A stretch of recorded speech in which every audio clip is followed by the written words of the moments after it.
ഇപ്പോൾ എവിടെ നോക്കുകയാണെന്നുണ്ടെങ്കിൽ ഓടിച്ചോരി ഇതന്നെ പറയണത്. ഇതെങ്ങനെയോട് ഓടിച്ചോരി ആവണത്? ഇത് BJPന്റെ ഒരു വികസനമായിട്ട് കണ്ടൂടെ? എടോ 5 വർഷത്തിൽ 3 തവണയാണ് ഇലക്ഷൻ വരുന്നത്. ഈ 3 തവണ ഇലക്ഷനും വേണ്ടിയിട്ട് പാവപ്പെട്ട ജനങ്ങൾ ക്യൂ നിന്നിട്ട് വെയിലും കൊണ്ടിട്ട് മഴയും കൊണ്ടിട്ട് തുച്ഛമായ ശമ്പളത്തിനേക്കാളും ജോലി ചെയ്യേണ്ടാവുക.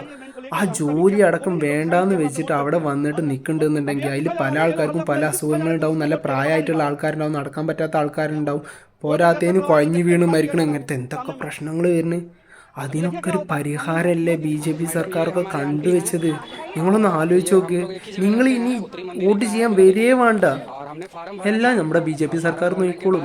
ഇതിനൊക്കെ വേണ്ടിയിട്ടാണ് BJP സർക്കാർ ഒരു ശാശ്വതമായിട്ടുള്ള പരിഹാരം പാവപ്പെട്ട ജനങ്ങൾക്ക് വേണ്ടി കൊണ്ടുവന്നത്.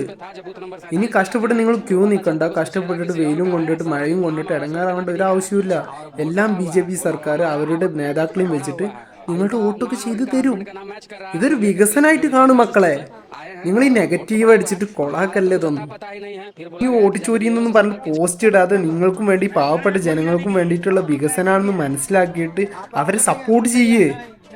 അവരെ ഒറ്റപ്പെടുത്തല്ലേ. ഇങ്ങനെ 10 വർഷം മുമ്പ് ഭരിച്ചിരുന്ന പാർട്ടിക്കാർ ഇങ്ങനെ എന്തെങ്കിലും ഒരു നല്ല കാര്യം കൊണ്ടുവന്നിട്ടുണ്ടോ? ഇല്ലല്ലോ. അപ്പൊ അതെങ്കിലും ഒന്ന് മനസ്സിലാക്ക്. ഈ BJPക്ക് മാത്രമേ ഇതൊക്കെ കഴിയുള്ളൂ.